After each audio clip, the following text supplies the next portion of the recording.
Mungkin bagi Bapak dan Ibu mungkin yang nantinya merasa topik ini relevan dengan pekerjaan sehari-harinya, Jurnal Kawasan juga akan menyelenggarakan workshop Cortex secara offline. Nah, nanti workshop ini akan diselenggarakan pada tanggal 4 Februari 2026. Nah, di workshop tersebut kita akan berfokus pada praktik, studi kasus, dan pembahasan langsung, sehingga nanti para peserta dapat membawa insight yang lebih aplikatif ke perusahaan masing-masing ya. Untuk informasi lengkap mengenai workshopnya nanti akan kami berikan di grup WhatsApp-nya ya. Oke, selama webinar berlangsung, Bapak dan Ibu bisa menuliskan pertanyaan-pertanyaannya di kolom chat. Nanti pertanyaannya akan kami rangkum dan sampaikan pada sesi diskusi bersama narasumber. Nah, sebelum itu saya mau menyampaikan untuk Bu Indah nanti ada kata-kata dari Bu Indah. Untuk Bu Indah mungkin bisa langsung ya. Selamat sore. Assalamualaikum warahmatullahi wabarakatuh. Waalaikumsalam Waalaikumsalam warahmatullahi warahmatullahi wabarakatuh. wabarakatuh. Ya, selamat datang teman-teman peserta webinar jurnalkawasan.com. Ini pertama kali kami membuat eh, workshop pajak ya Pak ya, webinar. Selamat datang Pak Arif Narsum. Ya, selamat datang Bu. Ya, gimana kabarnya Pak Arif? Baik, alhamdulillah. Sehat Ya, selalu. kayaknya cerah sekali nih wajahnya nih Pak Arif nih. Siap. Sudah siap ya Pak Arif ya untuk Ya, memberikan banyak insight mungkin ilmu dan ya hal-hal mungkin yang sangat dibutuhkan oleh teman-teman finance dan HR pada webinar kali ini gitu. ya, siap Bu. Ya, terima kasih teman-teman atas kehadirannya. Hari ini sebenarnya ada 55 peserta yang confirm ya untuk webinar kita kali ini, tapi karena waktunya sudah lebih dari jam 3, makanya kita mulai saja ya Pak Arif ya, agar Ya, boleh Bu, eh, silakan. waktunya teman yang sudah join nanti pasti sudah menunggu dari tadi gitu ya. Selamat berwebinar Pak dan teman-teman semua. Terima kasih atas kehadirannya. Dan jurnal kawasan nanti juga akan banyak. Mungkin teman-teman kalau pingin ada webinar yang lain, monggo silahkan ngasih masukan ke kita juga gitu. Gitu. Terima kasih. Silahkan Pak Juan dan Pak Arif, silahkan dimulai. Oke. Assalamualaikum warahmatullahi wabarakatuh. Oke. Waalaikumsalam warahmatullahi wabarakatuh. Waalaikumsalam Terima kasih Bu warahmatullahi Indah. wabarakatuh. Baik, tidak perlu berlama-lama lagi ya. Kita bisa langsung mulai saja sesi webinar hari ini. Saya persilakan kepada Pak Arif Widiarto untuk memulai sesi hari ini. Baik,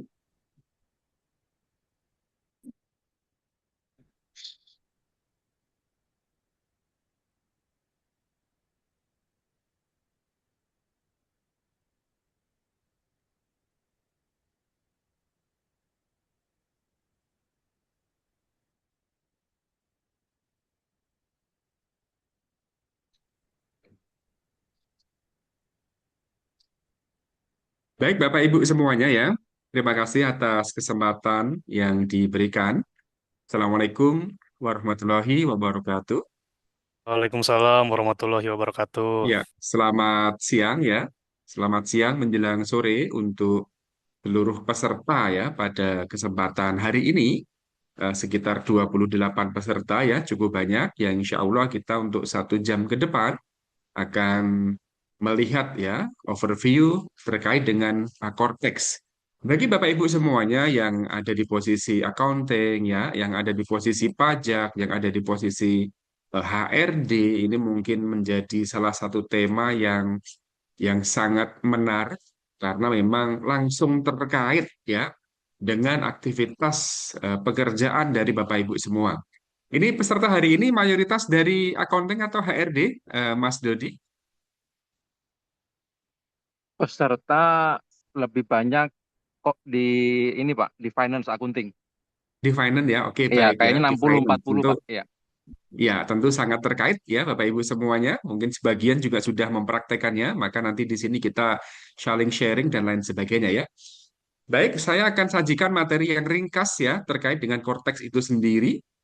Cortex itu apa ya? Cortex merupakan sebuah sistem Bapak Ibu semuanya ya, sistem administrasi layanan ya resmi dari Direktorat Jenderal Pajak ya Kementerian Keuangan RI yang memberikan kemudahan ya bagi pengguna. Jadi inti dari pelaksanaan ya penggunaan aplikasi Cortex sebenarnya adalah kemudahan bagi pengguna ya bagi Bapak Ibu semuanya ya kemudahan tidak hanya bagi petugas pajak dalam menganalisa dan mendapatkan data-data tapi juga kemudahan ya bagi bagian accounting, bagian finance, bagian HRD yang terkait dengan pekerjaannya tentunya yang ada hubungannya dengan pajakan. Seperti itu ya, walaupun Bapak Ibu semuanya yang sudah pernah mempraktekkan Cortex, mungkin ini menjadi kalimat yang cukup sulit diterima karena dalam prakteknya ya kadang-kadang Cortex mungkin cukup menyulitkan karena satu dan lain hal yang mana kendalanya masih sangat banyak gitu Mas ya.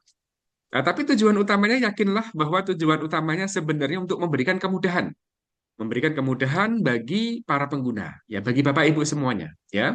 Bismillah kita menuju ke sana dan semoga nanti akan selalu ada perbaikan-perbaikan yang boleh jadi awalnya masih banyak kendala, semoga nanti segera terselesaikan dengan baik dan tujuan untuk memudahkan itu benar-benar tercapai, ya. Pembangunan Cortex merupakan bagian dari proyek pembaruan sistem inti administrasi perpajakan yang diatur dalam Peraturan Presiden ya nomor 40 tahun 2018 ya, tahun 2018. Pembaruan sistem inti administrasi perpajakan merupakan proyek rancang ulang ya proses bisnis administrasi perpajakan melalui pembangunan sistem informasi yang berbasis komersial ya off the shelf disertai dengan pembenahan basis data pajakan ya disertai dengan pembenahan basis data perpajakan. Jadi Bapak Ibu semuanya selama ini ya sistem yang ada di Direktorat Jenderal Pajak, sistem yang ada di Ditjen Pajak itu banyak sekali ya, itu banyak sekali. Baik sistem yang memang digunakan oleh wajib pajak maupun sistem yang digunakan oleh petugas pajaknya. Jadi Bapak Ibu semuanya, sistem yang digunakan oleh petugas pajak pun selama ini banyak sekali ya dan DJP termasuk instansi pemerintah yang cukup awal bahkan sangat awal untuk melakukan modernisasi modernisasi sistemnya gitu Bapak Ibu ya. Mungkin di beberapa ini contoh saja ya. Contoh saja mungkin di beberapa kementerian absensi menggunakan fingerprint itu boleh jadi belum terlalu lama ya. Namun demikian di Ditjen Pajak absen pegawai menggunakan fingerprint itu sudah dari tahun 2006. Dan fingerprintnya bukan fingerprint yang manual Bapak Ibu, tapi fingerprint yang langsung ya terkoneksi dengan server Ditjen Pajak. Jadi bukan fingerprint yang nantinya bisa dihapus dan disesuaikan, bukan seperti itu. Tapi fingerprint yang data absensi pegawainya itu langsung masuk ke Ditjen Pajak. Langsung masuk ke servernya kantor pusat Ditjen Pajak secara otomatis. Jadi bukan data yang masuk ya direkap dulu baru dikirimkan tidak seperti itu. Jadi pada saat kita absen menggunakan fingerprint itu pada saat yang sama data itu langsung masuk ke server kantor pusat DJP se-Indonesia. Seperti itu ya, itu sudah dari tahun 2006. Nah, termasuk pengembangan sistem yang lain baik yang digunakan oleh wajib pajak maupun yang digunakan oleh petugas pajak itu. Jadi yang digunakan wajib pajak ya sistemnya macam-macam banyak sekali, yang digunakan oleh petugas pajak sistemnya juga macam-macam banyak sekali. Nah, untuk itu Bapak Ibu semuanya, masing-masing sistem yang banyak itu tujuannya berbeda-beda. Oh, dulu mungkin ada ISPT ya, berubah menjadi e-faktur ya. Ada ISPT yang berubah menjadi e-Bupot dan lain sebagainya. Itu baru yang digunakan oleh wajib pajak, belum yang digunakan oleh internal petugas pajak itu jenisnya banyak sekali.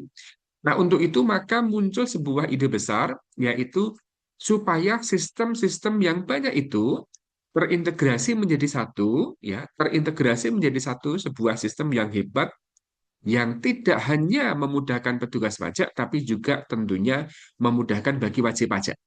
Itu, ya. Maka di sini kita baca bersama, tujuan utama dari pembangunan Cortex adalah untuk memodernisasi sistem administrasi pajak yang ada saat ini, yang jenisnya macam-macam tadi, ya, yang jenisnya macam-macam tadi. Cortex mengintegrasikan seluruh proses bisnis inti administrasi perpajakan, mulai dari pendaftaran wajib pajak, pelaporan SPT, pembayaran pajak, hingga pemeriksaan dan penagihan pajak. Nah, itu Bapak Ibu semuanya, ya. Jadi dengan adanya Cortex itu, ya pemerintah ya tentunya berharap seluruh wajib pajak, tidak hanya wajib pajak yang berbadan hukum PT misalnya atau CV misalnya, tapi juga wajib pajak yang statusnya adalah wajib pajak orang pribadi. Gitu. Jadi ya wajib pajak orang pribadi ya mau tidak mau harus familiar dengan adanya perkembangan teknologi yang semakin maju. Seperti itu ya. Kalau wajib pajak yang berbadan hukum, ya PT-PT, apalagi PT-PT yang statusnya adalah perusahaan asing, ya kita yakin sebagian besar sudah bagus ya, sudah sangat memahami dengan adanya perkembangan teknologi dan cepat menyesuaikan ya. Tapi kadang-kadang yang cukup lambat menyesuaikan adalah wajib pajak yang wajib pajak lokal. Ya tentu juga nggak semuanya wajib pajak lokal yang cepat menyesuaikan juga banyak. Namun demikian ada sebagian wajib pajak lokal yang dirasa terlambat menyesuaikan. Nah itu dengan adanya Cortex ini ya, dan ini merupakan satu-satunya sistem yang dipakai, maka wajib pajak itu, apapun status wajib pajaknya, harus cepat menyesuaikan diri. Itu ya. Nah, yang dilayani Bapak Ibu tidak hanya tidak hanya proses pendaftaran wajib pajak atau pelaporan SPT saja, tapi juga terkait dengan pembayaran pajak ya, tentunya terkoneksi dengan perbankan ya, hingga proses pemeriksaan pajak dan penagihan pajak. Jadi di sini kalau kita perhatikan inti dari sistem perpajakan self-assessment system semuanya ya dilayani secara utuh dalam satu sistem yang disebut dengan Cortex tadi. Dilayani secara utuh dalam sistem Cortex tidak hanya pas proses pendaftaran ya, tidak hanya pas proses pelaporan, tapi juga sampai dengan proses evaluasi yaitu pemeriksaan pajak dan penagihan pajak bila mana ada hutang-hutang pajak yang belum disetorkan. Itu Bapak Ibu, ya. Kemudian DCP memulai pembangunan sistem inti baru ini, ya, memulai pembangunan Cortex itu sejak tahun 2021. Sebenarnya rencana awal, ya Bapak Ibu semuanya itu di tahun 2020. Namun demikian kita sama-sama tahu bahwa saat itu ya sedang ada wabah COVID sehingga memang terdelay 1 tahun, yaitu yang awalnya direncanakan di tahun 2020 sehingga baru dimulai prosesnya tahun 2021 hingga 2024. Kemudian dijadwalkan untuk diimplementasikan pada Januari 2025. Ya, ini Bapak Ibu semuanya yang di bagian finance dan di bagian accounting boleh jadi masih masih ingat di bulan Januari 2025 itu ya sempat terjadi permasalahan yang cukup rumit dalam penerbitan e-faktur, ya, dalam penerbitan faktur pajak maksud saya. Ya, waktu itu Bapak Ibu semuanya pasti masih ingat ya, sempat terdelay cukup panjang untuk proses penerbitan faktur pajak dan kemudian sempat ada penyesuaian-penyesuaian di dalamnya. Itu ya, itu tentu sangat berkesan bagi para bagian accounting khususnya. Kalau bagian HRD mungkin tidak terkait langsung, tapi untuk bagian accounting, finance, eh, terjadinya ya sedikit case yang sensitif ya di bulan Januari 2025 itu, di mana waktu itu banyak banget problem-problem terkait dengan cetakan faktur, penyusunan faktur, pembuatan faktur, penerbitan faktur seperti itu ya. All terkait dengan penerbitan faktur pajak yang memang cukup meresahkan karena tentunya akan mengganggu untuk proses distribusi barang maupun jasa. Nah, itu terjadi di Januari 2025 lalu. Kemudian implementasi Cortex tidak hanya sekedar mengganti sistem lama menjadi sistem baru, tetapi juga mencakup perubahan proses bisnis yang signifikan. Nah, tadi Bapak Ibu ya, jadi tidak hanya sistem saja yang berubah, tapi memang ada beberapa proses bisnis yang berubah menyesuaikan dengan Cortex, dan itu prosesnya cukup signifikan ya, terutama ya tadi yang nanti di situ wajib pajak bisa menerima surat STP ya, surat tagihan pajak, proses penagihan aktif bisa melalui Cortex, apa namanya penyampaian SP2DK bisa melalui Cortex, penyampaian surat pemeriksaan pajak bisa melalui Cortex dan lain sebagainya. Yang sebelumnya tidak bisa, ya, yang sebelumnya tidak bisa. Oke, lanjut. Oke, Bapak Ibu, ya, perubahan ini difokuskan pada satu, otomasi dan digitalisasi layanan administrasi perpajakan. Layanan perpajakan yang lengkap, terintegrasi, ya tadi yang saya katakan ya, pada saat misalnya ya penyusunan SPT orang pribadi, Bapak Ibu semuanya ya, ini kan lagi momen untuk penyusunan A1, bukti potong 1721 A1 yang nanti akan tentunya akan dilanjutkan dengan laporan SPT orang pribadi ya Bapak Ibu semuanya. Data-data nanti akan saling terkait ya. Boleh jadi Bapak Ibu sebagian juga sudah mengetahui hal itu, khususnya untuk yang bagian HRD ya, di mana data-data yang diinput di bukti potong A1 nantinya akan terkoneksi dengan akun Cortex masing-masing pegawai yang terkait. Itu ya, ya memang ada kendalanya saat ini. Saat ini ya penyusunan bukti potong juga masih banyak ada kendala. Tapi yakinlah ya, semakin hari nanti Cortex ini akan semakin mengalami proses penyempurnaan. Cepat ya, dapat diakses dari berbagai macam saluran. Itu Bapak Ibu semuanya ya. Yang kedua, mengintegrasikan berbagai layanan yang selama ini telah disediakan DJP seperti layanan pada DJP online ya, Innova, terus kemudian layanan pembayaran ya, kemudian layanan IOI ya, terus layanan dengan menyatukan berbagai macam layanan tersebut dalam portal wajib pajak sehingga dapat menurunkan biaya kepatuhan ya, cost of compliance wajib pajak. Gini Bapak Ibu semuanya, kita sama-sama tahu bahwa sistem perpajakan di Indonesia saat ini yang berlaku adalah self-assessment system dan withholding tax system, di mana fungsi dari DJP, fungsi dari pemerintah adalah untuk memastikan kepatuhannya, ya, untuk memastikan kepatuhannya, melayani wajib pajak pasti, namun demikian juga ada fungsi untuk memastikan kepatuhan daripada wajib pajak itu sendiri. Nah, proses untuk memastikan kepatuhan itu tentu berbiaya, betul ya, tentu berbiaya. Maka eh, dengan adanya DJP online itu diharapkan ya kedepannya nanti SP2DK tentu volumenya akan berkurang. Kenapa berkurang? Karena memang sudah terbantu oleh sistem Cortex ini. Ke depan proses-proses pemeriksaan pajak diharapkan juga berkurang ya, berkurang kuantitasnya. Kalau berkurang kuantitasnya otomatis akan juga berkurang biaya kepatuhannya gitu ya. Karena kenapa berkurang ya? Karena sudah relatif lebih patuh.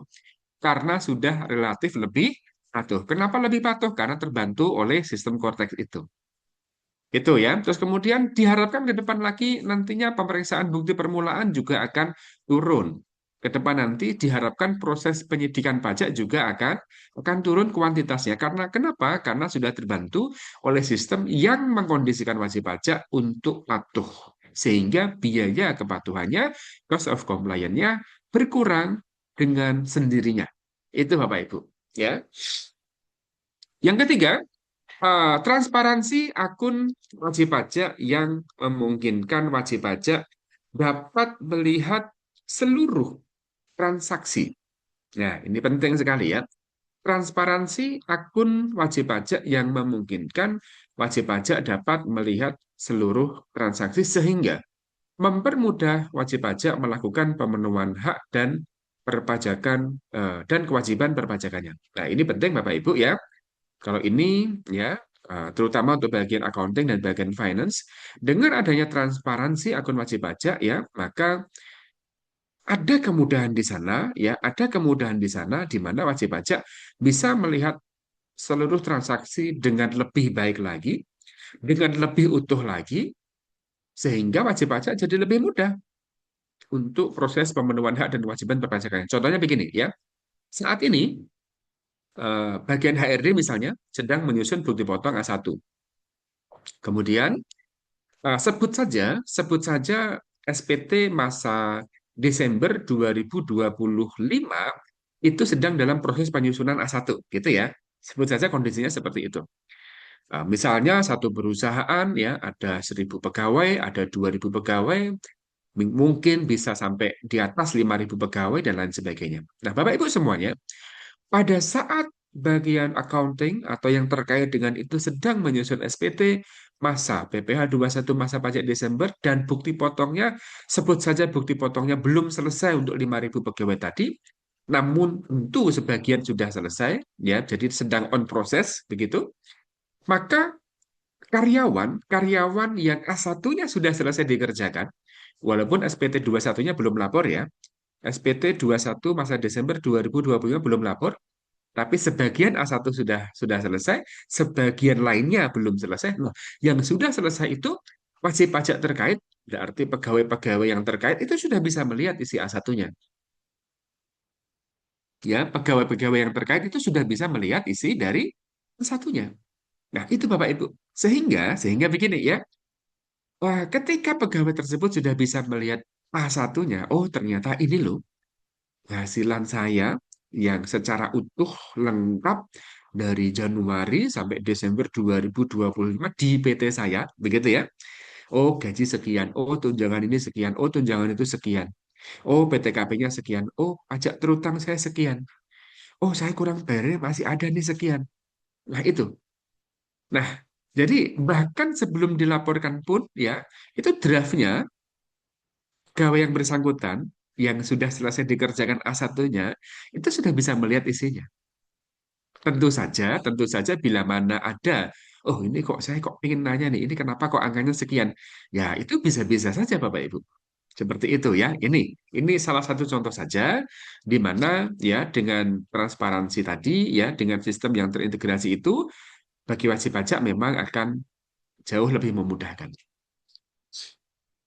Kemudian yang keempat ya pengawasan dan penegakan hukum yang lebih berkeadilan bagi wajib pajak melalui ya penerapan compliance risk management, kepatuhan berbasis risiko, ya, pengawasan dan penegakan hukum yang lebih berkeadilan bagi wajib pajak melalui penerapan compliance risk management. Gini Bapak Ibu semuanya ya, em, tidak hanya cost of compliance yang turun, tapi dengan penerapan compliance risk management, kepatuhan berbasis risiko, ya, wajib pajak pun wajib pajak pun haknya juga lebih terlindungi, ya. Wajib pajak pun haknya juga lebih terlindungi. Kenapa seperti itu? Contoh yang paling gampang, contoh yang paling gampang dan sering terjadi, ya. Ini salah satu contoh saja. Contoh yang lain tentunya banyak. Misalnya era sebelum Cortex, ya. Saya sebut era sebelum Cortex. Kemudian di sini ya, misalnya ada PT apa aja di sini. Misalnya di sini ada PT ABC, ya. Di sini sebut saja ada PT ABC. PT ABC di sini sedang diperiksa Bapak Ibu, sedang diperiksa perpajakannya, ya. Sedang diperiksa perpajakannya. Untuk sebut saja untuk untuk tahun pajak 2021. Sebut saja untuk tahun pajak 2021. Kemudian, kemudian em, pada saat proses pemeriksaan itu ada koreksi, ya, ada koreksi di sisi kredit pajak, SPT tahunan badan ya, SPT tahunan badan. Ada koreksi di sisi kredit pajak. Nah, kemudian ketika ada koreksi di sisi kredit pajak, di mana wajib pajak PT ABC tadi mengkreditkan ya sebanyak 250 bukti potong PPh 23 maupun bukti pungut PPh pasal 22. Sebut saja jumlahnya ada 250. Kemudian kemudian pada saat proses pemeriksaan,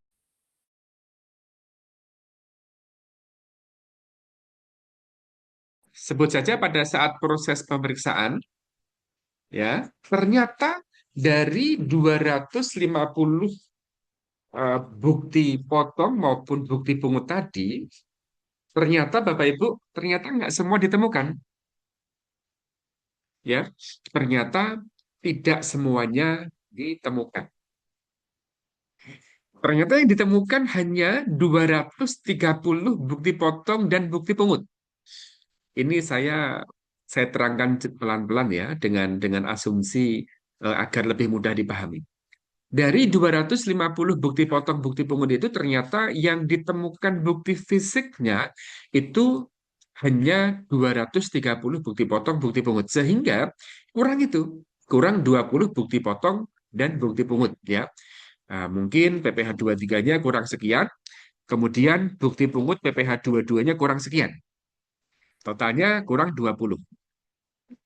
Nah, Bapak Ibu semuanya, sebelum era Cortex, bila mana ini terjadi, maka wajib pajak PT ABC tadi akan terkoreksi.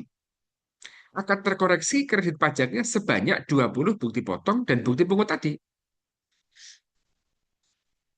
Padahal di transaksi yang sesungguhnya, bukti potong dan bukti pungut itu ada.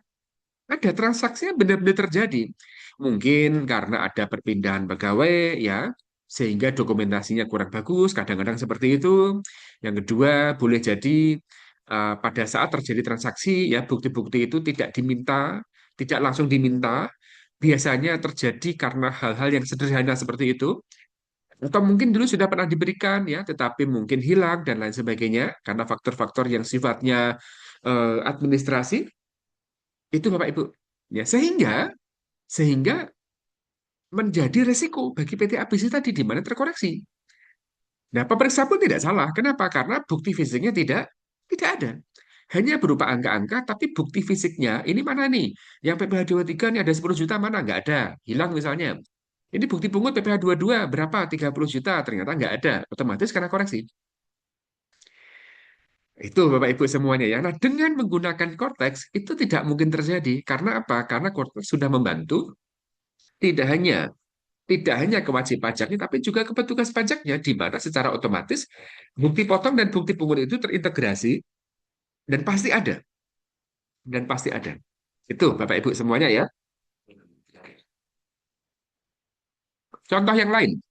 Contoh yang lain, saya pernah memeriksa, wajib pajak, Bapak Ibu semuanya ya, wajib pajaknya lokal, cukup besar, omsetnya di atas 100 miliar. Ini saya katakan cukup besar karena perusahaan lokal. Ya, saya katakan cukup besar karena perusahaan lokal.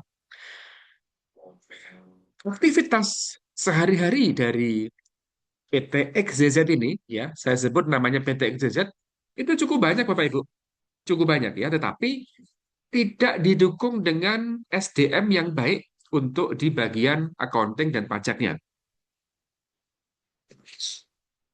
Tidak didukung ya dengan SDM yang mumpuni di bagian accounting dan bagian pajaknya. Nah, ya. Kemudian Bapak Ibu semuanya, pada saat wajib pajak itu ya saya periksa, biasanya memeriksa wajib pajak kan akan selalu menemukan temuan-temuan yang menguntungkan DJP, begitu ya.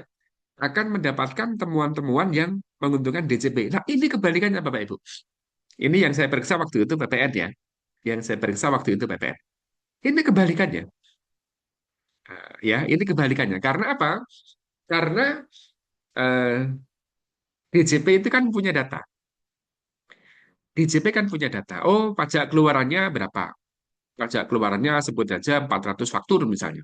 Memang dia menerbitkan faktur sebulannya cukup banyak. Waktu itu 400-an ya, seingat saya. Rata-rata per bulannya faktur pajak keluarannya 400-an faktur dan pajak masukannya kurang lebih 250 ya, 250 sampai dengan 300 faktur.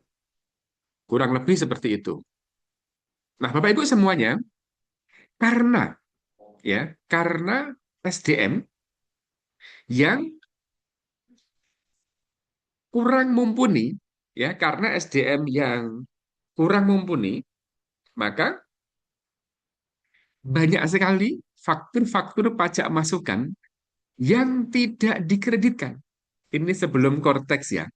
Ini sebelum Cortex. Sehingga ketika faktur-faktur pajak masukan tadi sebagian tidak dikreditkan, maka otomatis PPN kurang bayarnya menjadi lebih lebih besar.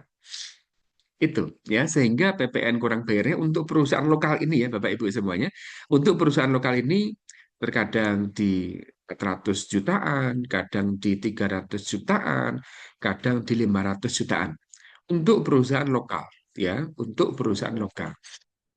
Pernah kita buat simulasi,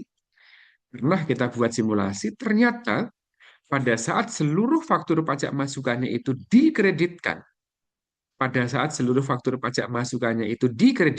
maka angkanya berkurang signifikan.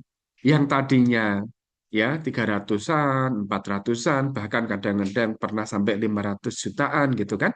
Itu angkanya turun signifikan sekali menjadi seratusan, menjadi seratusan. Itu pun seratusnya 100 kecil, bukan 100 tinggi, bukan 180, 190 gitu, bukan. Ya 105, 110, seperti itu. Nah, itu rugi banget sebenarnya. Tapi pada saat proses pemeriksaan pun ya itu saya jelaskan. Ini kenapa kok faktur-faktur pajak masukannya kok tidak dikreditkan. Seperti itu. Nah, itu satu PT nggak ada yang bisa jawab.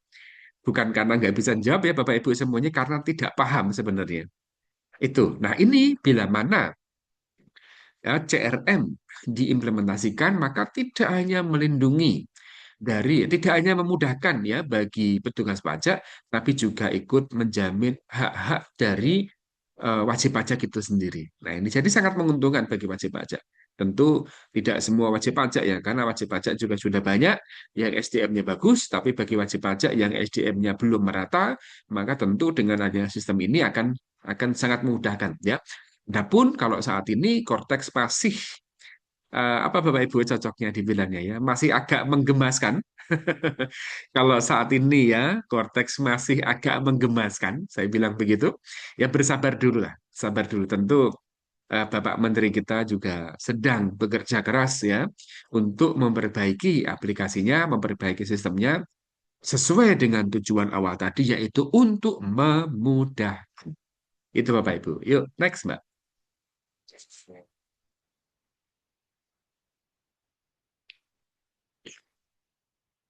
Baik, kemudian manfaat dari penggunaan Cortex. Satu, biaya kepatuhan wajib pajak. Ya, biaya kepatuhan wajib pajak, cost of compliance menurun, pasti itu, ya, itu pasti. Menurun ini nggak hanya dari sisi DJP, tapi juga dari sisi wajib pajak. Kenapa kok begitu? Gini, ya. Kalau menggunakan Cortex terbantu by sistem, maka kualitas dari, saya ambil contoh SPT PPh Badan Corporate Income Tax, maka akan dengan sendirinya kualitasnya akan lebih bagus. Ya, dengan sendirinya kualitasnya akan lebih bagus. Nah, begitu kualitasnya bagus, petugas pajak ya juga tidak perlu kan untuk memeriksa lagi. Oh, ini termasuk wajib pajak yang laporannya udah bagus nih, udah patuh. Ya, kita nggak perlu memeriksa lagi. Yang kedua, bagi wajib pajak pun nggak perlu juga diperiksa toh, kalau memang laporannya sudah tergolong patuh. Itu ya. Apakah nanti materi akan dibagikan? Oh ya, silakan ya. Nanti pasti kita bagikan Bapak Ibu semuanya ya. Monggo silakan. Terus kemudian berikutnya, jadi kepatuhannya ya pasti akan berkurang. Berkurang itu enggak untuk petugas pajaknya saja ya, biaya dari sisi Dijen Pajaknya tidak hanya itu, tapi juga dari sisi isi pajak. Ya kan kalau misalnya diperiksa, ya kan? Ternyata ada dokumen-dokumen yang tidak ketemu misalnya, ada voucher-voucher yang angkanya salah misalnya. Nah, itu kan jadi temuan ya, nanti temuan akan muncul apa akan terbit SKPKP, KB, kemudian nanti akan muncul STP dan lain sebagainya ya. Namun dengan penggunaan Cortex ini akan mengurangi risiko itu ya, akan menurunkan biaya-biaya itu. Saya tidak katakan petugas pajak itu senang banget lah meriksa wajib pajak. Enggak gitu juga Bapak Ibu ya. Kami-kami itu kalau lihat kami-kami kalau lihat wajib pajak yang sudah patuh ya senang karena apa ya? Enggak perlu lagi kita periksa gitu toh. Gitu. Jadi wajib pajak yang sudah rapi ya kita nggak perlu periksa begitu. Jadi menurunkan beban dari sisi wajib pajak juga menurunkan beban dari sisi petugas pajak. Gitu ya. Oke. Kemudian yang kedua, peningkatan efisiensi dan efektivitas pemungutan pajak. Nah, ini juga Bapak Ibu semuanya ya. Dengan adanya sistem yang terintegrasi tadi, ya, ya sementara kendala-kendala Cortex kita kita simpen dulu ya, kita simpen dulu. Kita lagi berbicara ihwal dari adanya Cortex itu, ya. Maka akan meningkatkan efisiensi dan efektivitas dalam proses pemungutan pajak. Itu Bapak Ibu semuanya ya. Dan ini ya tadi kembali lagi dua sisi yang diuntungkan. Sisi wajib pajaknya diuntungkan karena laporannya lebih berkualitas. Sisi petugas pajak juga diuntungkan karena laporan-laporan yang tingkat kepatuhannya sudah bagus, tidak perlu lagi di SP2DK lah, tidak perlu lagi diperiksa lah, ya kan? Beberapa beberapa tahun belakangan dulu mungkin kami masih sering menemukan adanya faktur pajak fiktif, ya Bapak Ibu. Nggak jauh-jauh lah ya, 2 tahun yang lalu itu kami masih menemukan adanya faktur-faktur pajak fiktif. Tapi dengan adanya Cortex ya diharapkan resiko ya hal-hal terkait dengan faktur pajak fiktif itu juga akan menurun drastis. Syukur-syukur akan hilang gitu kan. Syukur-syukur akan hilang karena itu jelas itu sangat merugikan keuangan negara begitu kan ya terkait dengan faktur-faktur yang fiktif tadi begitu ya. Nah, dengan adanya Cortex yang terintegrasi maka diharapkan itu akan berkurang signifikan. Kan mungkin hilang. Yang ketiga, memperkecil resiko terjadinya fraud ya, kecurangan. Nah, tentunya Bapak Ibu semuanya, beberapa tahun yang lalu ya, pada saat eh, sebelum adanya era digitalisasi pajak, saya katakan sebelum era digitalisasi pajak, sebelum Cortex loh ya, karena Cortex itu era digitalisasi pajak yang kesekian gitu kan. Tapi sebelum era-era digitalisasi pajak, ya sebut saja sebelum tahun 2015 lah ya mungkin ya, sebelum 2015, 2012, sebelum tahun-tahun itu ya Bapak Ibu semuanya, masih banyak hal-hal yang sifatnya fraud. Dan fraudnya itu fraud-fraud yang apa ya, fraud yang ngawur Bapak Ibu, yang pasti ketahuan petugasnya gitu loh ya. Fraud yang ngawur gitu, yang pasti petugasnya itu pasti juga tahu gitu kan. Nah itu Bapak Ibu masih terjadi hal-hal seperti itu ya, masih sering terjadi hal seperti itu. Sebelum tahun 2010 mungkin masih banyak ya yang omsetnya 100 lapor cuma 50 seperti itu. Nah itu juga sulit bagi DJP karena apa? Karena sistemnya belum support betul saat itu. Ya, tahun-tahun 2010 itu sistem sudah mulai ada, tapi kan masih sistem yang sederhana, ya, masih sangat sederhana seperti itu. Belum benar-benar bisa diandalkan seperti sistem-sistem yang ada 5 tahun belakangan di DJP. Nah, maka dengan semakin canggihnya sistem-sistem yang ada di DJP, maka dengan sendirinya fraud-fraud itu resikonya akan semakin kecil dan bahkan akan hilang. Ya, kalau hilang mungkin belum tentu ya, karena orang itu beda-beda, tapi memperkecil risiko terjadinya fraud itu pasti. Itu Bapak Ibu semuanya ya. Sehingga dengan manfaat yang banyak ini ya diharapkan dapat mengoptimalkan pelayanan Dijen Pajak pada wajib pajak ya. Dan DJP mengharapkan ya mendorong peningkatan kepatuhan secara sukarela. voluntary compliant.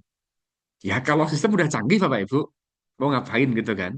Masuk masih mau fraud yang ngawur-ngawur itu lah pasti ketahuan lah. Nyari masalah nanti gitu kan. Itu Maaf Pak, Bapak Ibu ya. untuk menjelas sementara pemaparan kira-kira sekitar 10 menit lagi, nanti kita baru Oke memasuki oke. sesi tanya jawab ya. Siap siap baik baik Oke, Mas. Oke bisa ya. Oh, ini dilanjutkan. saking asiknya. Oke ya.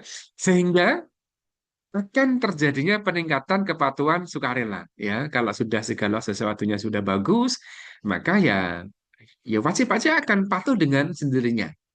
Ya tentu ya.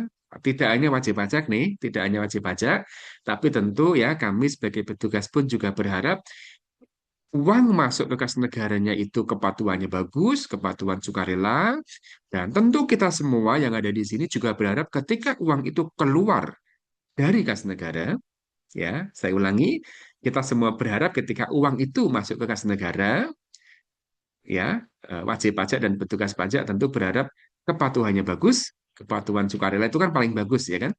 Terus kemudian kita semuanya juga mengharapkan ketika uang itu keluar dari kas negara juga digunakan dengan baik sebaik-baiknya gitu kan oleh para pengguna anggaran. Gitu ya Bu ya, gitu ya Bapak Ibu semuanya ya.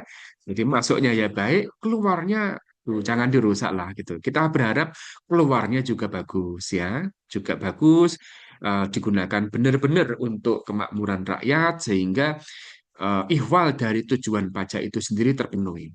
Gitu ya. Pajak kan nggak mungkin kan, misalnya, oh Mas Dodi setahun bayar pajak berapa? Terus oh, pajak yang dibayar Mas Dodi ini khusus untuk khusus untuk membangun jalan yang persis di depan rumah Mas Dodi kan enggak begitu. Kan enggak begitu kan?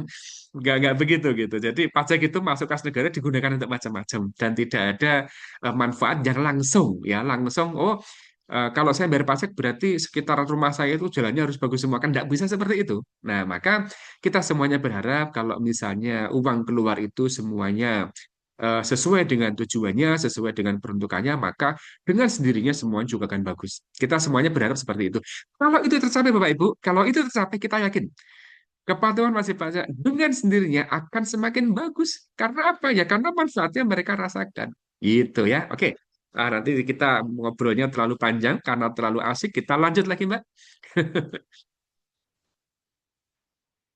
Oke ya, baik Bapak Ibu semuanya. Ini 5 proses bisnis ya, 5 proses bisnis. Sebentar.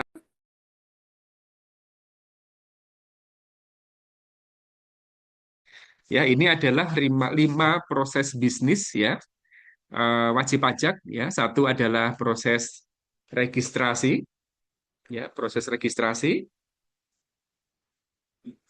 Terus kemudian proses pembayaran ya, proses pembayaran, proses pelaporan, kemudian taxpayer account management, terus kemudian layanan perpajakan ya secara utuh. Nah, pertama, registrasi pendaftaran meliputi antara lain pendaftaran wajib pajak, ya NPWP, Bapak Ibu semuanya. Ini gampang ya Bapak Ibu, yang dulu manual diubah menjadi online gitu doang sebenarnya ya. Pengukuhan PKP ya, terus kemudian pendaftaran objek pajak bumi dan bangunan. Ini untuk PBB sektor pertambangan ya, PBB sektor perkebunan seperti itu. Kalau pedesaan perkotaan di Pemda ya Bapak Ibu ya. Di Bapenda masing-masing kota, masing-masing kabupaten ya. Namanya bisa Bapenda, bisa Dispenda tergantung bupatinya masing-masing. Nah, oke Bapak Ibu semuanya ya, lanjut aja ini sederhana sekali. Kemudian adalah pembayaran ya, meliputi antara lain pembuatan kode billing PBK, pemindah bukuan, pengembalian kelebihan pembayaran pajak berikut perubahan terkait dengan pembayaran lama dengan pembayaran melalui sistem Cortex ya. Oke, next saja. Berikutnya adalah pelaporan SPT ya Bapak Ibu semuanya. Saya jelaskan sederhana saja yang dulunya mungkin menggunakan DJP online ya. Nah, ini nanti diubah dengan menggunakan Cortex. Nah, Bapak Ibu semuanya jangan lupa untuk lapor SPT pribadi, SPT tahunan orang pribadi tahun 2025 yang lapor tahun 2026 itu harus menggunakan Cortex ya. Saran saya lapornya sekarang-sekarang lah, jangan mepet di bulan Maret ya. Eh, Maksimal di Februari ya sehingga kita berharap sistemnya masih masih lancar ya. Kalau mepet-mepet khawatir nanti sistem juga menjadi tidak begitu lancar ya. Pengalaman selama ini seperti itu. Jadi ini Januari sudah bisa lapor, silakan Bapak Ibu mungkin bagi yang sudah ready untuk lapor ya. Lapornya juga harus bagus. Hati-hati saran saya ya Bapak Ibu, ini khusus yang orang pribadi. Hati-hati untuk pengisian daftar harta, daftar kewajiban, daftar hutang ya. Itu harus bagus, jangan sekedar ngisi ya. Jangan sekedar ngisi, harus bagus sesuai dengan kondisi yang sesungguhnya. Insya Allah aman semuanya bila memang diisi apa adanya, sesuai dengan kondisi yang ada di lapangan ya. Oke, next. Kemudian ya taxpayer account management, proses bisnis ini merupakan hal baru karena di aplikasi dulu belum ada. Nah, ini yang baru ya. Satu, dapat melihat informasi masing-masing wajib pajak, dapat melihat histori WP ya. Ini akun penjelasan poin satu ini kalau di proses di wajib pajak sebelum kontak emang nggak ada. Tapi kalau untuk di aplikasi internal DJP itu sudah ada dari dulu ya. Sudah ada dari sekitar tahun 2015-an. Yang kedua, memberikan informasi perpajakan yang relevan. Artinya jika ingin mencari info-info pajak yang valid, bisa melalui Cortex ya. Bapak Ibu semuanya ya.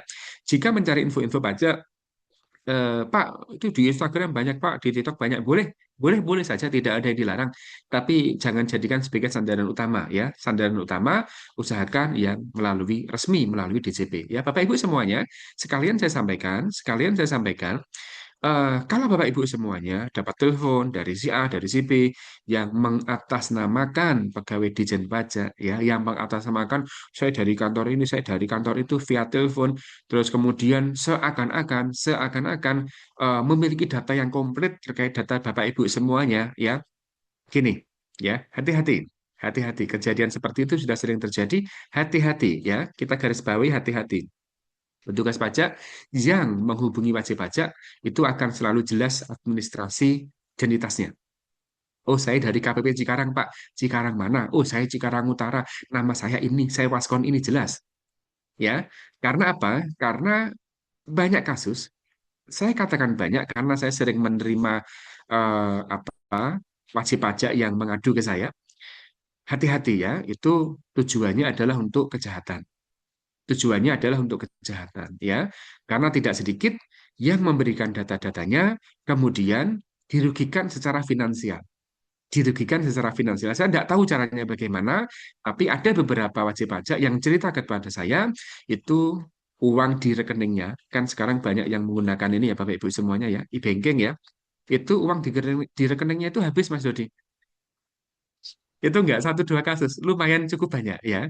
Itu lumayan cukup banyak. Nah, itu yang mungkin Bapak Ibu harus hati-hati. Kenapa masih tak ceritakan? Karena sampai sekarang itu loh masih ada. Masih ada beberapa wajib pajak saya walaupun jumlahnya tidak sebanyak tahun-tahun sebelumnya ya, tapi di tahun 2000 di awal 2026 ini saya masih menemukan satu dua yang masih menanyakan itu. Nah, ini hati-hati ya, itu hati-hati. Dan Bapak Ibu kalau punya teman-teman, saudara ya yang sekiranya tidak paham terkait hal seperti itu, silakan disampaikan. Hati-hati kalau menerima telepon-telepon seperti itu, ya. Terus kemudian yang ketiga, ada tersedia fitur buku besar. Nah, ini penting banget Bapak Ibu, ini sangat berguna bagi wajib pajak ya. Jadi ada untuk general ledger-nya. Oke, next, Mbak. Layanan perpajakan ya. Terkumpul dalam satu pintu Cortex untuk layanan edukasi, interaktif, administrasi perpajakan. Bapak Ibu semuanya, ini tak sampaikan, walaupun mungkin di Cortex belum optimal betul ya. Cortex itu juga sedang menjalankan, mencoba untuk hal-hal yang terkait dengan AI, ya, yang terkait dengan AI. Jadi ke depan sepertinya nanti juga Cortex akan didekatkan ya dengan layanan-layanan AI. Ya, saat ini belum karena masih fokus kepada layanan utama yang masih banyak kendala. Ya, tapi ke depan akan seperti itu. Intinya wajib pajak akan semakin mudah. Yang kedua, dapat diakses oleh wajib pajak dan non wajib pajak. Cortex ini bisa dimanfaatkan oleh seluruh masyarakat dan wajib pajak. Tentu ada tata caranya, Bapak Ibu ya, tapi di sesi sore hari ini kita belum belajar teknisnya, kita baru overview ya, sesuai dengan materi ya. Kita masih belajar overview karena kalau untuk belajar teknis itu penggalan teknisnya itu banyak sekali ya. Yang sekarang yang paling in tentu adalah laporan SPT orang pribadi itu paling in nih karena sekarang lagi dilaporkan. Setelah itu nanti adalah yang SPT PPh Badan. ya. Monggo nanti kalau memerlukan webinar ya atau memerlukan apa namanya seminar offline, nanti mungkin oleh jurnal kawasan bisa diagendakan. Yang paling in saat ini adalah penyusunan laporan SPT orang pribadi di mana seluruh seluruh ya pegawai, seluruh karyawan yang ber-NPWP, seluruh wajib pajak orang pribadi yang ber-NPWP itu wajib lapor. Nah, kita terbayang itu di Cikarang, di Karawang, itu jumlah pegawainya berapa orang? Atau banyak sekali. Dan itu semuanya wajib lapor, ya. Semuanya wajib lapor. Nah, itu Bapak Ibu. Kemudian setelah itu yang in nanti adalah pelaporan SPT Badan menggunakan Cortex. Itu tahapan yang paling ini untuk 2 sampai 4 bulan ke depan ya. Yang ketiga adalah terintegrasi dengan proses bisnis lain sehingga memudahkan pelacakan riwayat di Cortex. Nah, ini yang poin nomor 3 ini ya, Bapak Ibu semuanya itu di internal DJP sudah ada dari dulu ya, tapi sekarang dimunculkan di Cortex dengan tujuan supaya wajib pajak juga mendapatkan kemudahannya. Nah, contohnya nih, misalkan ya PBK terkait dengan melihat bukti PBK bisa dicek sendiri oleh wajib pajak. Oke, lanjut Mbak. Oke ya, kita ini Bapak Ibu, wajib pajak dapat mengakses Kortek melalui laman resmi DJP. Seperti ini Bapak Ibu ya, ingat itu www.pajak.go.id. Kalau ada yang ngirim link alamatnya bukan itu, jangan dibuka ya, karena ada belum lama sepertinya ya, dua pekan atau 3 pekan yang lalu, itu saya dapat pertanyaan dari salah satu bagian keuangan Pemda, itu menanyakan kok saya dapat link banyak sekali Pak, tak lihat linknya bodong semua, aduh kasihan itu ibunya. Untungnya dia nanya dulu ya Bapak Ibu semuanya. Nah seperti itulah, jadi selalu ada orang-orang yang tidak bertanggung jawab yang menggunakan ya ketidaktahuan orang lain untuk kepentingannya. Nah, saya rasa itu jahat sekali lah ya. Maka ini yang resmi ya, Bapak Ibu semuanya. Baik, next. Baik, Bapak Wajib. Arief, sepertinya Ya, sampai di situ dulu ya. Sudah 10 oke, menit siap berlalu. Mas. Oke, Monggo, monggo, silakan. baik untuk Bapak dan Ibu peserta webinar, kita sekarang memasuki sesi tanya jawab ya. Bapak dan Ibu dipersilakan untuk menyampaikan pertanyaannya secara langsung melalui voice chatnya. Bisa silakan langsung gunakan fitur raise hand atau tuliskan izin bertanya di kolom chat gitu. Nah, Tadi sepertinya ini Mas ya, ada yang nanya terkait dengan EOI ya. Tadi iya benar. setelah saya melihat tadi ya, jadi EOI itu adalah ini Mas, jadi negara-negara ya, contohnya lah Indonesia, Jepang ya. Saya ingin menjawab yang tidak terlalu teoritis ya. Jadi kalau teoritis itu kalau saya lagi ngajar di depan mahasiswa itu tak terangin teorinya begini. Tapi kalau ini Bapak Ibu semuanya ini praktisi ya. Jadi EOA itu contohnya gini lah, Indonesia Jepang ya. Terus kemudian ada ekspat Jepang yang bekerja di Cikarang gitu ya.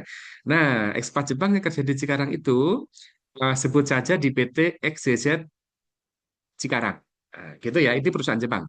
Nah, di XYZ beliau berposisi sebagai direktur.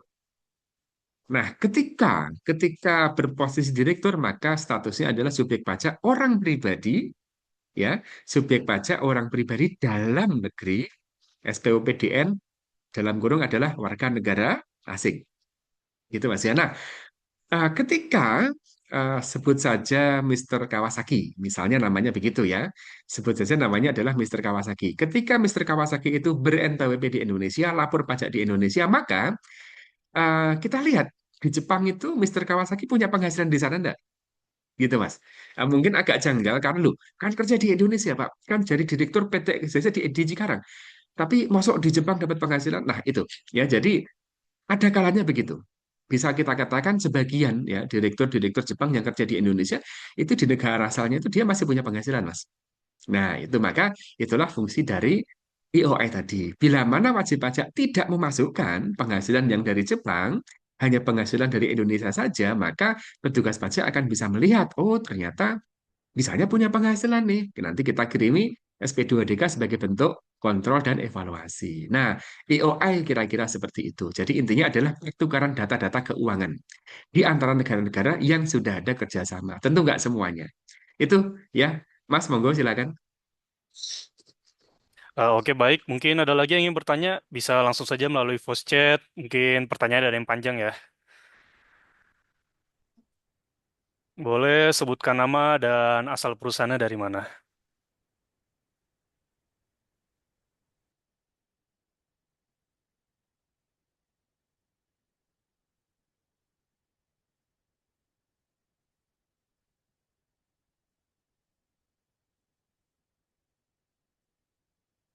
Ayo Bapak Ibu, dipersilakan ya. Ini apa namanya? Sebuah media yang bagus ya. Tadi dijelaskan oleh Mas Host ya bahwa ini merupakan media belajar ringan. Ya, ringan boleh, medium boleh, advance boleh gitu maksudnya untuk belajar bersama-sama tidak hanya terkait pajak tapi juga terkait dengan hal yang lain ya. Monggo silakan ya. Jadi silakan bisa bertanya, nanti kita jawab ya sesuai dengan konteks yang ada. Silakan. Sesuai dengan tema pada hari ini, kita memang baru mempelajari hal-hal yang sifatnya overview, adapun nanti untuk yang sifatnya teknis, mungkin kita menunggu jadwal dari Mas Dodi, seperti itu ya. Mau offline silahkan.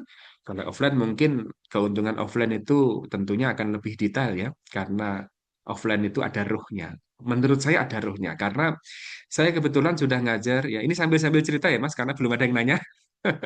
Jadi saya kebetulan ngajar sudah dari tahun 2007 ya, sudah lama. Kampus pertama kali saya ngajar adalah Universitas Singapura Bangsa Karawang yang sekarang jadi kampus negeri ya, itu. Yang kedua saya ngajar di Trisakti, yang ketiga di Presiden University, dan beberapa kampus yang lain. Tapi kira-kira yang cukup terkenal itu ya. Nah, itu dulu offline. Nah, ketika offline itu dengan mahasiswa saya kenal, bertanya kita langsung jawab, ruhnya dapet di situ lah, soul-nya dapet. Nah, begitu kelas online itu kadang-kadang ya kita bingung ya. Kita ketemunya pas wisuda doang. Jadi pas wisuda kita disapa kita bingung ini yang nyapa siapa gitu. Gitu ya. Oke, Bapak Ibu semuanya ya. Jadi dipersilakan. Ayo, jangan malu-malu. Mungkin Bapak Husen ada pertanyaan. Mungkin Mas Ferry, Pak Husen, Pak Husen kayaknya backgroundnya Sungai Musi ya. Mana Pak itu? Betul? itu California bukan sih? Ini Amerika itu Jembatan Merah. California versi Amerika, Jembatan Merah versi Palembang.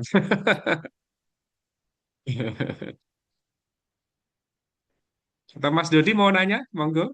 Mas Dodi Hmm, biasanya yang mengumpankan pertanyaan, sekarang yang bertanya. Iya Pak. Kalau di Halo, selamat sore semuanya. Oke, Eh, selamat sore. jadi gini Pak, kalau kita ini kan yang tahun 2025 ini kan Cortex apa ya masih banyak kendala ya di sistemnya Iya, teknologi, betul, akhirnya balik-balik betul. lagi. Nah di 2006 2026 ini kalau kemungkinannya seperti apa Pak untuk teknologinya ini nanti? Apakah memang sudah benar-benar matang? Apa takutnya nanti ada ini lagi masalah lagi ini teknologinya itu nanti? Oke, Mas Dodi ya, pertanyaan bagus, Mas Dodi. Baik, gini ya, Mas-mas semuanya. Kalau sekarang kita cerita konteks, maka tadi slide pertama saya adalah untuk memudahkan begitu kan. Kita itu kadang-kadang mau mau menerangkan bahwa ihwal korteks itu untuk memudahkan, kadang-kadang itu agak-agak kaku kita menerangkannya. Ya, kenapa agak-agak kaku? Karena tujuan awalnya memang betul untuk memudahkan. Tapi dalam prakteknya kan banyak masalah, sehingga banyak wajib pajak yang komplain sebenarnya. Ya, maka tadi saya sampaikan walaupun saat ini Kortek itu masih sangat menggemaskan ya. Mungkin menggemaskan itu bahasa halus dari menjengkelkan gitu. Jadi em, em, saya ingat betul, Januari 2025 itu, Mas ya, itu banyak PT-PT besar, bukan PT-PT kecil ya, PT-PT besar yang se-Indonesia itu pasti tahu semua PT itu sangat terkendala dengan pengiriman barang, pengiriman ini, sekian hari, seminggu, 2 minggu, sekitar 3 pekan mereka terkendala, karena e-fakturnya nggak terbit. Nah itu, dan itu nggak satu PT besar, banyak PT besar mengalami kendala yang sama ya. Nah, sehingga waktu itu ya oh, luar biasa komplainannya. Luar biasa sampai Dirjen Pajak saat itu Pak Surya Utomo pun sempat melakukan konferensi pers. Saya ingat konferensi persnya itu kira-kira jam 4 sore kayak begini. Itu ya. Dan kemudian ya Bapak Ibu semuanya dilakukan perbaikan, perbaikan, perbaikan, perbaikan. Memang ya, memang kita harus akui bahwa sistem proses bisnis di Dijen Pajak itu tidak itu memang kompleks, mungkin tidak sederhana seperti di bank. Kalau proses bisnis di bank menurut saya pribadi itu cukup sederhana. Tapi proses bisnis di DJP itu kompleksitasnya luar biasa. Kompleksitasnya luar biasa, aturan juga yang sering berubah ya. Sehingga memang memerlukan sistem yang luar biasa handal. Nah, pertanyaannya adalah di Januari 2026 ini apakah masih kendala? Masih, Mas Dodi. Masih, tapi sekarang temanya lebih banyak ke ini, lebih banyak ke bukti potong A1, bukti potong pegawai itu loh Mas. Mas Dodi ya bekerja di PT ABC, nanti kan Januari sampai Desember ada bukti potongnya, kan dapat bukti potong itu. Nah itu sekarang ini para HRD di sebagian PT yang lain dikerjakan oleh accountingnya, tergantung kebijakan PT masing-masing, mereka sedang mengerjakan itu. Ya, mereka sedang mengerjakan itu. Dan ya ini kalau saya buka-buka grup WA, kendalanya luar biasa, banyak sekali. Kendalanya masih luar biasa, banyak sekali seperti itu. Karena apa? Ya karena memang baru benar-benar dipakai untuk nerbitin buku kota satu baru tahun ini Mas Dodi. Tahun lalu belum. Baru tahun ini. Nah, itu Bapak Ibu semuanya ya. Maka bismillah kita yakin ya, dari Pak Menteri, Pak Purbaya juga sempat menyampaikan komitmennya untuk benar-benar memperbaiki sistem yang ada. Kita berharap, kita optimis ya. Ya mungkin pasti butuh waktu, pasti butuh waktu. Kita tunggu saja. Semoga ke depan akan semakin bagus. Kalau aplikasi Cortex-nya bagus, Mas ya, itu ya nggak cuma wajib pajak yang terbantu, petugas pajak juga terbantu. Karena apa? Karena selama ini petugas pajak bila mana ditanyai hal-hal terkait dengan Cortex, kadang-kadang juga kesulitan menjawab. Kenapa kesulitan menjawab? Karena memang Cortex itu dari kantor pusat semuanya. Nggak ada yang dari KPP-KPP yang ikut terlibat di dalamnya. Nggak, dari timnya ada sendiri di kantor pusat ya. Sehingga ketika terjadi kendala-kendala, ya teman-teman di KPP pun menyampaikan itu ke kantor pusat. Nah, bahkan ya saya lupa ya di KPP mana ya, di Jakarta kalau nggak salah, itu sampai ada petugas back office Mas, petugas back office yang membantu menangani kendala-kendala wajib pajak ya di KPP di Jakarta ya, saya lupa nama KPP-nya. Itu sampai ini Mas, sampai kelelahan itu meninggal dunia Mas. Itu sekitar mungkin bulan-bulan Mei atau bulan Juni 2025 lalu. Itu sampai kelelahan, sakit, dan kemudian meninggal. Yang mungkin juga punya riwayat penyakit ya, seperti itu. Nah, bila mana sistem itu sudah berjalan dengan sangat bagus, tentu juga tidak hanya wajib pajak yang terbantu, tapi petugas pun juga akan sangat terbantu. Gitu Mas. Jadi, apakah sekarang masih banyak kendala? Iya, sekarang masih banyak kendala. Cuma mungkin kendalanya sekarang yang lagi ini adalah kendala terkait dengan Bupot 1721A1 SPT 21 masa Desember 2025. Seperti itu Mas Dodi. Oke, Pak Arief, luar biasa sih penjelasannya. Sebelum saya tanya lagi nih, sebenarnya ada beberapa pertanyaan nih sebenarnya yang kaitan dengan manufaktur dan HR. Mungkin dari teman-teman yang lain ada yang bertanya dari siapa nih Pak akun GST dari Ibu siapa tadi? Apa ada pertanyaan yang lain Pak Husen mungkin? Silakan Pak.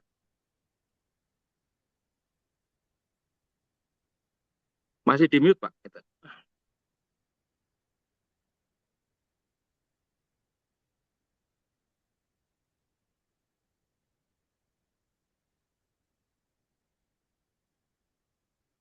Ya, silakan Pak Husen. Ya. Oke, Assalamualaikum warahmatullahi wabarakatuh. Selamat sore. Sore Izin Pak. bertanya, Pak. Waalaikumsalam. Ya, Mungkin saya akan menanyakan agak sedikit bergeser dari konteks Kortek itu sendiri, tapi ada kaitannya dengan pajak juga tentunya. Ini bicara kita pajak silakan reklame ya, Pak. Pak ya. Ya, Misalkan kita, Pak, badan hukum, terus di halaman depan misalkan badan hukum itu sendiri, bangunan dari bangunan badan hukum itu sendiri ya, kantor ya. dikasih apa namanya tanda pengenal lah katakanlah seperti itu atau Iya. bisa jadi apa namanya kayak macam papan nama lah katakanlah seperti itu Ya, ya kayak toko HP atas gitu Pak ya. Toko HP ah, ada ah, tulisan Samsung, ada tulisan Oppo begitu kan ya? seperti itu. Oke, oke.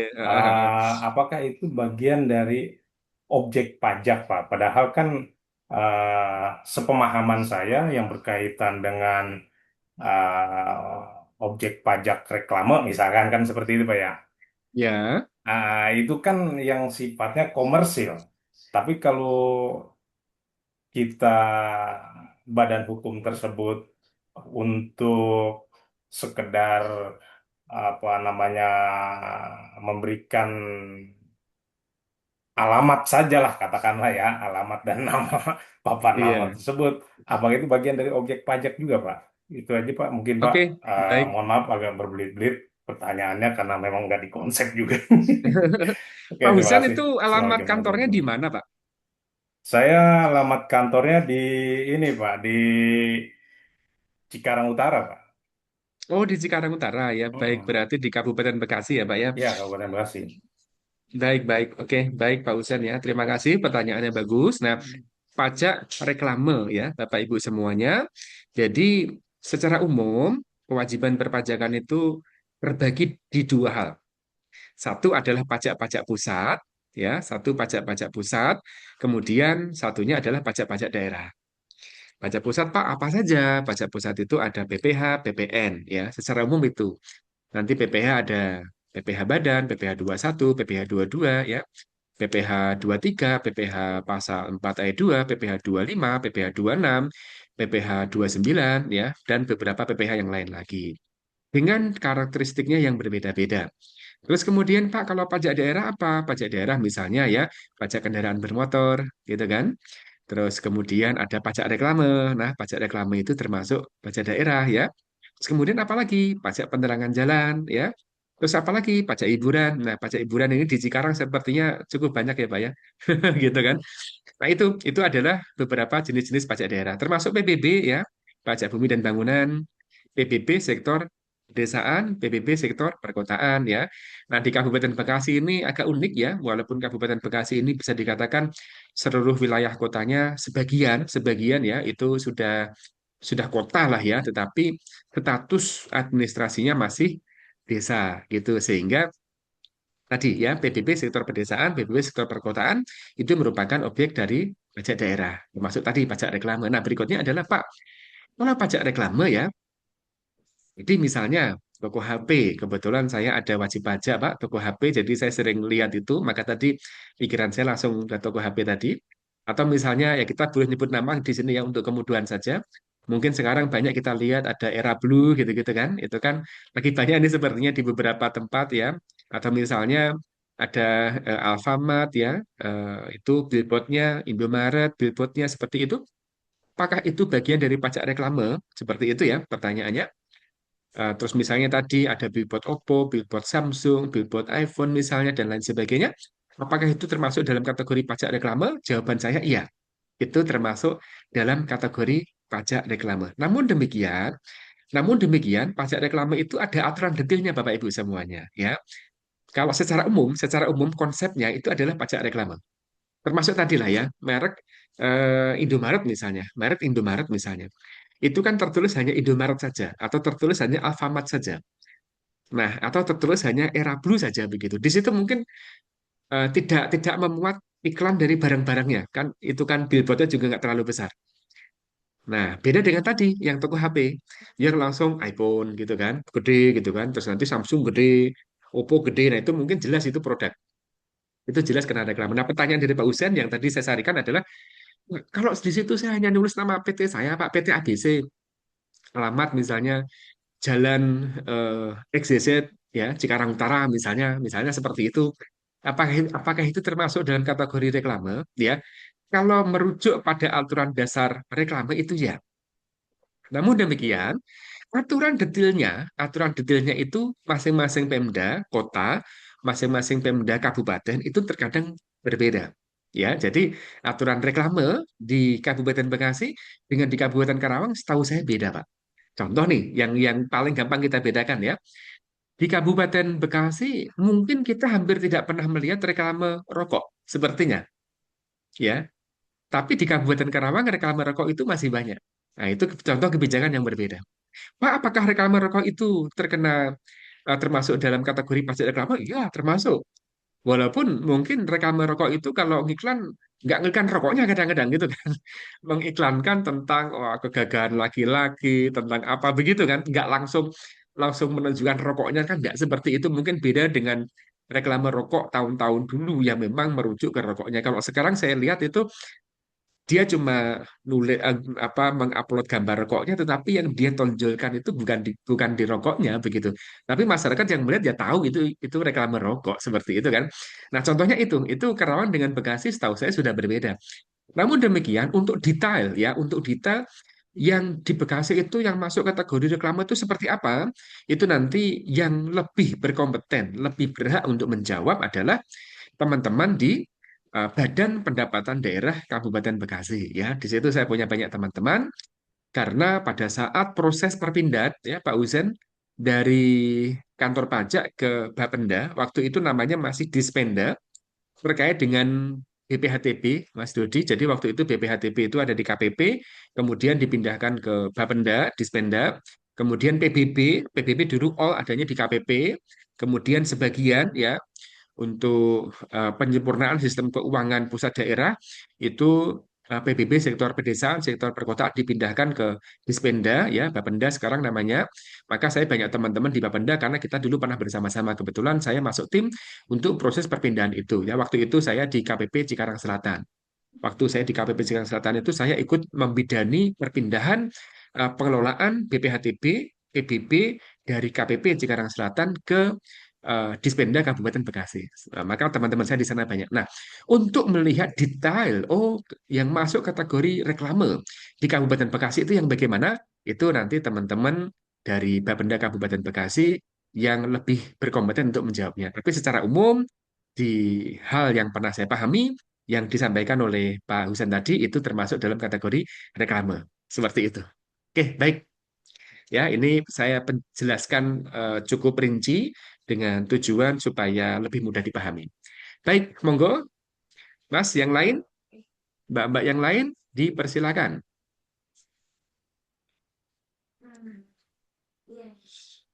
Untuk materi, Tadi saya punya materi macam-macam ya, ibu-ibu Ibu semuanya, Septi ya, bapak-bapak Ibu semuanya. Septi kayaknya mau nanya tadi. Ibu Septi, Ibu, silakan Ibu Septi. Ibu Septi, monggo silakan.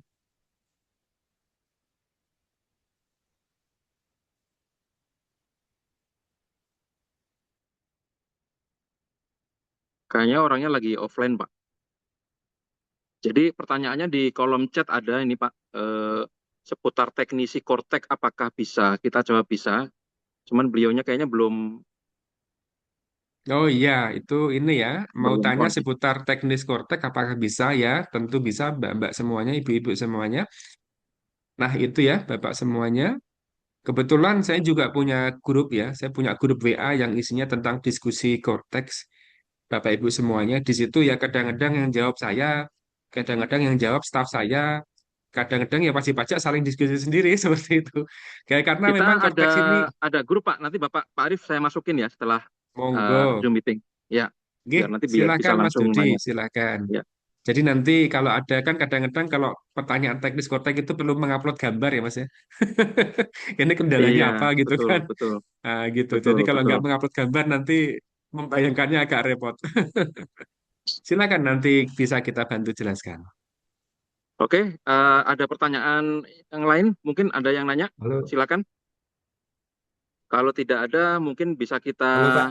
Izin Ya, satu pertanyaan Pak Pak. Indra, silakan Pak. Ya, Silakan Pak Indra. eh, ini Pak terkait PPH Badan 2025 ini kan terakhir saya dapat info itu masih belum dipastikan apakah akan pakai Cortex atau pakai SPT seperti tahun sebelumnya Pak. Mungkin ada update info terkait ini Pak. Itu Ya, aja Pak. baik ya. Baik untuk Makasih penyampaian Pak. SPT PPh Badan ya Pak ya. Jadi begini Bapak Ya, Ibu semuanya. DJP itu masih fleksibel kalau untuk aturan dasarnya tahun sekarang, tahun 25 yang lapor tahun 26 menggunakan Cortex ya Kak Indra ya. Seperti itu. Namun iya Pak. demikian, pemerintah melihat proses ketika ini awal-awal Januari ini baru in banget untuk membuat bukti potong A1 dan itu banyak kendala Pak Indra. Nah, sehingga pemerintah mencoba opsi apakah nanti perlu untuk masih dibantu dengan dua sistem, yaitu DJP online. Tidak hanya SPT Badan, ya, tidak hanya SPT Badan dari teman-teman di kantor pusat DJP pun sedang mengkaji nanti kalau di titiknya kok pelaporan SPT orang pribadi. Karena kan gini ya, di Indonesia itu kadang-kadang, oh ini Januari sudah bisa lapor nih, Februari bisa lapor. Kadang-kadang pertanyaannya kan, Pak lapornya paling lambat kapan ya? Kan gitu. Jadi kadang-kadang lapornya juga dipepetin gitu kan. Nah, sehingga dari teman-teman DJP sedang melihat untuk sekian hari ini ya, ini bisa dikatakan separuh setengah bulan dari Januari, faktanya banyak kendala untuk penyusunan A1. Nanti dilihat lagi untuk laporannya bagaimana Bapak Ibu, ya. Nah, bila mana nanti laporannya kok memang dirasa masih banyak kendala, saya juga akan mengusulkan supaya tidak hanya di PPh Badan, tapi di laporan SPT orang pribadi pun Kalau masih bisa di backup oleh DJP online, ya sebaiknya di backup oleh DJP online. Karena kan ya kasihan juga ya wajib pajak ya Bapak Ibu ya. Wajib pajak itu cerita nyusun A1 itu jam 3 pagi Mas Dodi. Jam 3 pagi itu udah Iya. mulai kerja. Itu ya kita, dan saya yakin dia benar-benar menyampaikan itu kan kasihan juga gitu kan. Nah, adapun sistem itu kan yang harusnya tadi yang memudahkan tadi.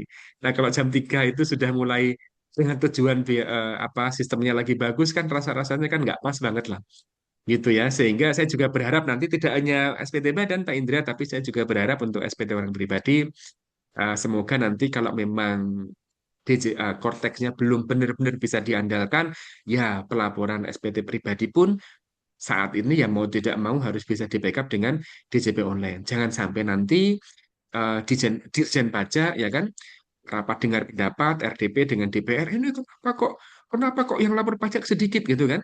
Padahal yang pengen lapor pajak banyak Mas, jadi cuma nggak bisa lapor aja gitu kan. Saya membayangkan Iya, begitu. iya, iya. Nah, jadi ya nggak perlu kaku-kaku lah. Kita lihat realita di lapangan saja. Beberapa teman-teman, beberapa teman-teman ya, yang oh pokoknya harus pakai Cortex, harus kita perbaiki. Ya boleh-boleh saja begitu. Nah, teman-teman yang di bagian Cortex itu Mas Dodi, itu sudah sering pulang jam 1 pagi Mas Dodi. Di Hmm, ini loh Mas, yang di kantor pusat ya. iya, Jadi teman-teman iya, di iya. kantor pusat yang memaintenance Cortex itu udah sering pulang jam 1 pagi gitu loh. Manusia kan ada batasnya lah gitu. Jadi saya rasa nggak perlu kaku-kaku banget.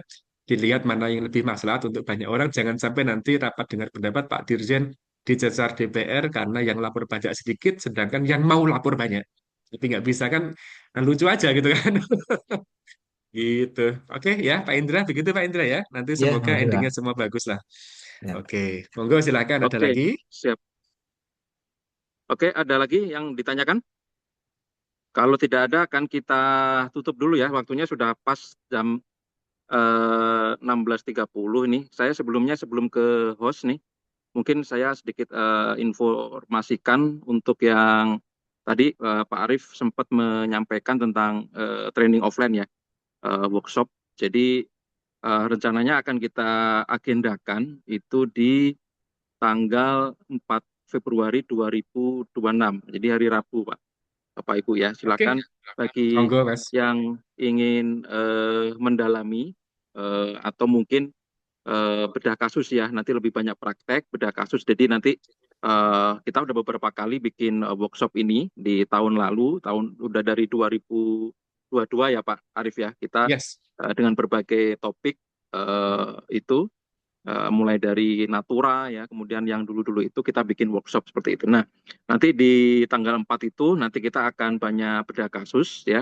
Jadi silakan tidak hanya masalah Kortek ya, nanti Bapak Ibu yang mungkin masih ada problem di masalah perpajakan nanti bisa dibawa masalahnya ke Hotel Ibistel Jababeka tanggal 4 Februari. Jadi kita akan mulai dari jam 12 sampai jam 5 sore dan apa namanya nanti untuk fasilitas peserta nanti bisa dibaca ada lunch, ada coffee break, kemudian modul dan juga nanti untuk 10 pendaftar pertama nanti akan mendapatkan template SOP perusahaan.